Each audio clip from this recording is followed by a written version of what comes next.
Ladies and gentlemen, welcome to Chanel Jasmine, the best novel Chanel for romantic stories. Hai guys, selamat datang di channel Jasmine, channel terbaik untuk menyimak novel-novel romantis. Mohon dukung channel ini dengan subscribe, like dan share video-video yang ada di channel ini. Terima kasih. Charlie Wade, Bab 71. Melalui kaca kristal buram yang kabur, seluruh Aorus Hill menyaksikan pernikahan yang sangat megah ini.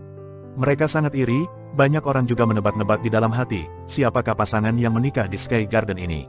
Terlebih lagi, kedua orang ini terlalu misterius. Pernikahan mereka, hanya mereka berdua yang hadir. Tidak ada kerabat atau teman, dan bahkan saksi pun tidak. Di tangga kristal, Charlie meraih tangan Claire dan mengeluarkan kalung giok yang sudah dia siapkan. Claire, ini hadiah ulang tahun pernikahanku untukmu, semoga kamu menyukainya. Claire melihat kalung batu giok sebening kristal dan berseru, bukankah ini perhiasan paling mahal di Emerald Court? Charlie, dari mana kamu mendapatkannya? Claire terkejut, mungkinkah Charlie orang super kaya di dalam video itu? Kalau bukan, bagaimana kalung giok ini bisa ada di tangannya? Ini tidak bisa dicerna di pikirannya. Siapa Charlie? Saya tidak tahu lebih jelas, bagaimana dia bisa menjadi orang kaya misterius itu. Seluruh pribadinya tidak akan bisa dikatakan kaya. Charlie melihat Claire terkejut, ada keinginan di hatinya untuk memberitahu identitas aslinya. Mengakui kepadanya bahwa dia adalah keturunan keluarga Wade di East Cliff dan pewaris harta keluarga bernilai triliunan dolar. Namun, dia memikirkan masalah ini dengan serius. Dirinya tidak tahu persis apa yang terjadi dalam keluarga Wade sekarang. Dalam ingatannya, dia pernah bertemu pamannya ketika saya masih kecil, yang berarti ayahnya bukan satu-satunya keturunan dari kakeknya. Karena ada lebih dari satu keturunan generasi seangkatan ayahnya, maka mungkin paman-pamannya juga memiliki anak. Dan mereka pasti akan melihat dirinya sebagai duri di daging mereka yang akan bersaing mendapatkan warisan. Jika dia gegabah mengungkapkan identitasnya ketika belum mengetahui semua informasi dan belum cukup mampu melindungi dirinya sendiri dan Claire, bisa saja akan membahayakan keselamatan Claire. Cara yang dilakukan keluarga kaya untuk memperebutkan harta warisan sangatlah kejam. Charlie tidak ingin istri tercintanya menghadapi risiko. Memikirkan hal ini, dia dengan sengaja berbohong, kalung ini terlihat persis sama dengan perhiasan di Emerald Court. Saya membayar seseorang untuk menirunya. Harganya hanya puluhan ribu dolar. Selesai bicara, Charlie bertanya kepada Claire dengan gugup, Claire, kamu tetap menyukainya, walau ini tiruan. Claire menarik napas lega, ini lebih masuk akal. Jadi dia buru-buru tersenyum dan berkata, bodoh, bagaimana aku bisa tidak menyukainya? Kamu telah melakukan begitu banyak hal. Kamu telah membuatku merasa bahagia. Charlie juga merasa lega, memakaikan kalung giok itu di leher Claire. Dia menatap Claire dengan ketulusan, berkata dengan emosional, Claire, kamu telah menderita banyak keluhan dan rasa malu sejak kita menikah 3 tahun ini. Tapi mulai hari ini dan seterusnya, aku pastikan tidak ada yang bisa menggertakmu lagi. Claire mengangguk dengan penuh emosi. Dia menyadari bahwa suaminya bangkit dan menjadi seorang pria sejati. Setelah pesta pernikahan romantis ini, Charlie dan Claire pergi menggunakan lift eksklusif Sky Garden. Puluhan ribu yang menyaksikan di tempat kejadian merasa kehilangan. Pasangan romantis itu pergi begitu saja, menghilang. Pasangan itu keluar secara diam-diam setelah memberi tontonan megah kepada mereka. Pernikahan romantis dan megah ini langsung menjadi topik pembicaraan hangat seisi kota. Satu hal yang tidak memuaskan hati mereka, siapa pria dan wanita misterius di pernikahan tersebut. Charlie mengendarai BMW 520, yang diubahnya dari BMW 760, kembali ke rumah bersama istrinya. Dalam perjalanan, Claire masih terhanyut dalam kebahagiaan. Dia masih merasakan momen-momen indah ini.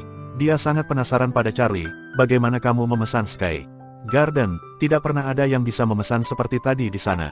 Charlie tersenyum dan berkata, sejujurnya, saya memiliki teman baik, kami sama-sama tinggal di panti asuhan sebelumnya.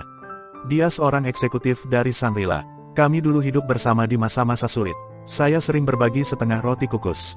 Jadi kali ini saya meminta bantuannya. Dan dia benar-benar menolong. Claire mengangguk, jadi begitu, mengapa saya belum pernah mendengarmu menceritakannya? Charlie menjawab, terlalu banyak teman di panti asuhan. Saya tidak akan selesai menceritakannya semua selama 3 hari 3 malam. Saya pikir kamu tidak akan mendengarnya, jadi saya tidak membicarakannya. Claire terlihat serius, kamu suamiku. Tentu saja aku sangat ingin mengetahui cerita masa lalumu. Charlie tersenyum, kalau begitu aku akan bercerita lebih banyak di masa depan. Baiklah, tiba di rumah, Charlie memarkirkan mobil di bawah tangga. Saat baru turun dari mobil, kebetulan bertemu ayah mertua dan ibu mertua yang juga baru saja kembali.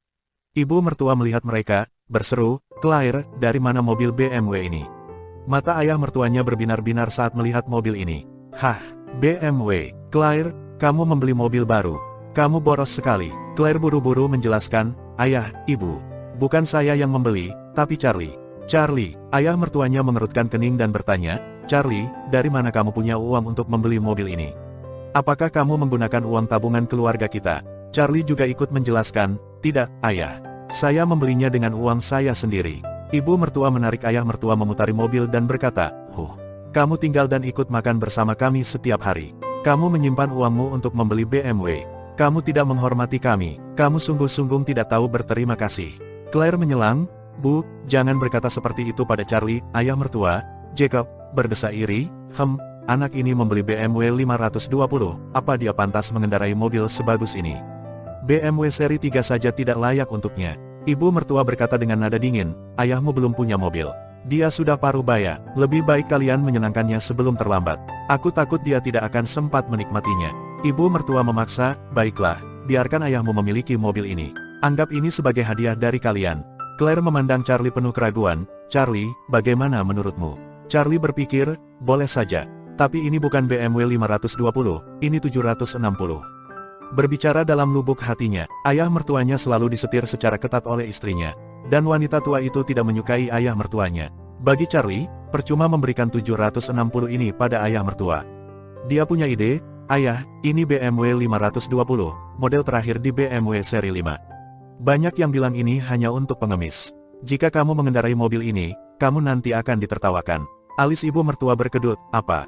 Kamu enggan memberinya? Charlie menjelaskan sambil melambaikan tangannya, bukan begitu. Bukan tidak mau memberi, saya tidak bisa membiarkan ayah mengendarai versi pengemis ini, 520 tidak cocok untuknya. Saya akan membelikannya 530 yang lebih tinggi speknya dari 520. Kalian tidak akan malu saat mengendarainya. Ibu mertua mengerutkan kening dan bertanya, apa kamu masih punya uang untuk membeli 530? Charlie berkata, saya hanya membayar uang muka untuk mobil ini. Saya masih memiliki sejumlah uang di tabungan. Jangan khawatir, saya akan membelikan mobil untuk ayah besok pagi. Begitu ayah mertua dan ibu mertua mendengar bahwa Charlie akan membelikan mereka yang lebih bagus besok, keduanya tersenyum senang. Jacob, ayah mertuanya, tidak menyadari dia baru saja kehilangan BMW 760 dengan spesifikasi tertinggi. Claire menjadi khawatir. Setelah kembali ke kamar dan mandi, dia bertanya pada Charlie, apakah kamu masih punya uang? Untuk membeli mobil, saya juga punya simpanan uang. Kamu bisa menggunakannya untuk beli mobil besok. Charlie melambaikan tangannya, tidak istriku, saya masih punya cukup uang. Claire meminta maaf, aku benar-benar minta maaf, aku tidak menyangka orang tuaku melakukan ini.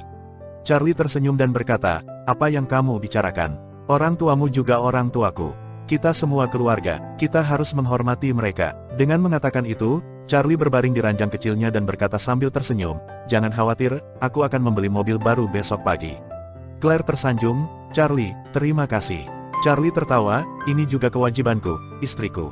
Claire bertanya malu-malu, apakah akan kedinginan saat kamu tidur di lantai malam hari? Charlie berseru, tidak, sama sekali tidak kedinginan. Jangan khawatir, aku baik-baik saja. Claire kesal, jika tidak kedinginan, tidur saja di lantai. Dasar bodoh. Akhirnya, ada keberanian di pikiran Claire untuk meminta Charlie tidur seranjang dengannya, tapi si bodoh ini ternyata tidak mengerti kode darinya. Charlie baru tersadar, dia dengan tidak sengaja menolak sesuatu. Dia langsung mengeluh, istriku, saya kedinginan di lantai. Saya menggigil. Claire berkata dengan marah, tambahkan saja selimutnya. Hah, Charlie menyesal. Setelah beberapa menit, Charlie berkata lagi dengan enggan, istriku, sepertinya semakin dingin, aku lebih kedinginan. Claire tidak menghiraukan, menendang selimut ke lantai, dan berkata dengan kesal, bagaimana bisa dingin, malam di musim panas. Jika masih kedinginan, aku akan ambilkan jaket untukmu. Charlie putus asa, sepertinya istrinya benar-benar tidak akan membiarkannya tidur di kasurnya malam ini. Keesokan hari pagi-pagi sekali, Claire sudah siap untuk pergi bekerja. Charlie membuat sarapan untuknya, menyerahkan kunci mobil BMW, dan berkata, ayo pergi ke perusahaan. Claire berujar, mobil yang kamu beli tidak cocok untukku. Charlie berkata, mengap, kamu adalah istriku, dan mobil ini aku beli untukmu, bukan untukku. Claire mengangguk ringan, kalau begitu, terima kasih. Claire mengambil kunci BMW dari tangannya. Ayah mertua di dekat mereka jadi iri. Dia berkata, Charlie, jangan lupa membelikanku mobil baru. Aku tidak lupa ayah. Charlie berkata lagi, aku akan pergi membelinya untukmu. Ayah bisa menunggu mobil baru di rumah. Ayah mertua tersenyum dan berkata dengan gembira, kalau begitu saya di rumah saja. BMW 530 ya, kamu sendiri yang mengatakannya. Jangan salah beli. Charlie tertawa sebentar, mengangguk dan berkata, "Jangan khawatir, ayah. Saya akan membelikan BMW 530 untukmu." Selesai berbicara, dia turun bersama istrinya, mengeluarkan skuter listrik kecilnya dari bagasi BMW 760. Claire mengendarai BMW 760 ini untuk bekerja. Sementara Charlie mengendarai skuter listriknya ke toko BMW 4S lagi. Hampir tiba di toko BMW 4S, melewati toko Audi. Seseorang staf di toko Audi melihatnya, dia berkata, "Sialan, orang yang membeli BMW 760 kemarin sudah kemari lagi dengan skuter listrik kecilnya itu. Sial, kalau saja aku bisa berlutut untuknya hari ini, dan menjual Audi A8 dengan spesifikasi terbaik." Ya, segera, sekumpulan salesman Audi bergegas keluar dan mengelilinginya. "Pak, silakan masuk dan lihat Audi A8 spek terbaru di toko kami." "Pak, A8 kami sangat bertenaga. Menggunakan mesin W12. Lebih bertenaga dari mesin V12 BMW 760. Charlie bertanya penasaran, apakah mobil ini benar-benar bertenaga? "Benar," seorang salesman Audi menjelaskan, "Kakak, izinkan saya memberitahu.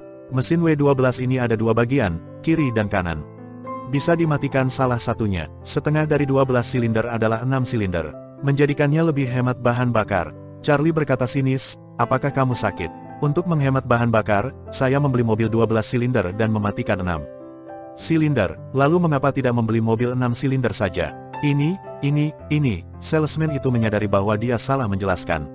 Wajahnya memerah. Charlie mencibir pada mereka, "Saya tahu apa yang kalian pikirkan. Kalian kecewa saat saya beralih membeli BMW 760 kemarin. Dan hari ini kalian ingin menarik saya menjadi pelanggan, kan?" Mereka mengangguk dengan tergesa-gesa. Charlie menegaskan, "Sudah terlambat. Kemarin kalian mengabaikanku, sekarang aku sudah tidak tertarik lagi kemari." Setelah berbicara, Charlie menekan klakson skuter listrik kecilnya. "Minggir, saya mau ke toko BMW Ebela untuk membeli mobil baru." Salesman BMW yang melihat ini berkata dengan marah, "Hei kalian di toko Audi, apa yang kamu lakukan? Apakah kalian ingin merampok pelanggan kami? Apakah kalian tidak melihat dia tidak tertarik? Jika kalian menghalanginya, kami akan memanggil wartawan untuk mengekspos hal ini." Tim Audi tidak bisa menahan kesal. Mereka hanya bisa menjauh. Manajer toko BMW 4S datang menyambut Charlie secara langsung. Dengan hormat bertanya, "Tuan Wade, apakah Anda ingin membeli mobil baru hari ini?" Charlie mengangguk dan berkata, "Apakah ada BMW 530 tersedia sekarang? Saya akan membelinya hari ini." Ya, manajer itu riang gembira. Kemarin membeli BMW 760 dan hari ini BMW 530.